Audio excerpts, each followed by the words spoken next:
تصور کن کنار یه جنگل نشستی، یه شامپانزه روبروته، داره بهت نگاه میکنه، درست مثل تو.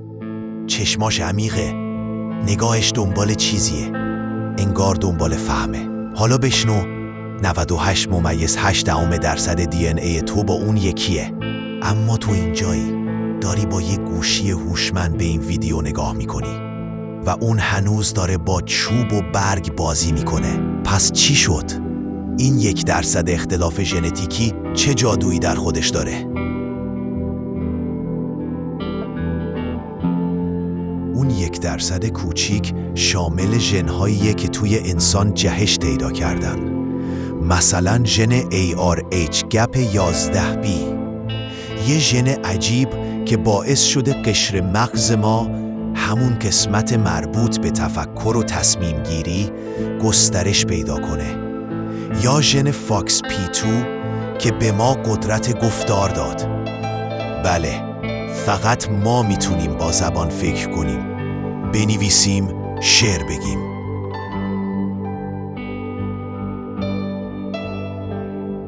حدود 10 میلیون سال پیش اجداد ما شروع به استفاده از ابزار کردن، اما اون زمان هنوز شامپانزه هم ابزار می ساخت. تفاوت این بود ما یاد گرفتیم انتقال بدیم، آموزش بدیم و تکامل فرهنگی داشته باشیم. اولین آتش، اولین نقاشی روی دیوار غار، اولین موسیقی، اینا همه حاصل اون تفاوت 1%.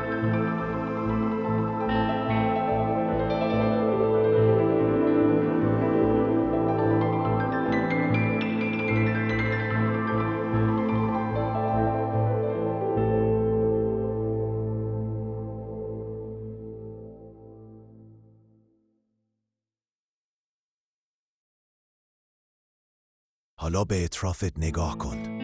اینترنت، فضاپیما، زبان، هنر، تمدن، همه اینها محصول فقط چند جهش ژنتیکی کوچیک هستن.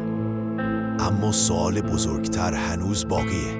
کی این جهش ها اتفاق افتادن؟ چرا در یه بازه کوتاه مغز ما ناگهان بزرگ شد؟ آیا فقط تصادف ژنتیکی بود یا چیزی دیگه در کار بود؟ بعضی دانشمندان به نظریه‌هایی مثل پان اسپرمیا اشاره می‌کنن. یعنی شاید دی ان ای ما از جای دیگه اومده. شاید ما نتیجه یه دستکاری هوشمند باشیم. تو چی فکر می‌کنی؟ آیا واقعاً فقط جهش ژنتیکی باعث شد انسان اینقدر متفاوت باشه؟ یا پشت این داستان رازی پنهان شده؟ کامنت کن و بگو.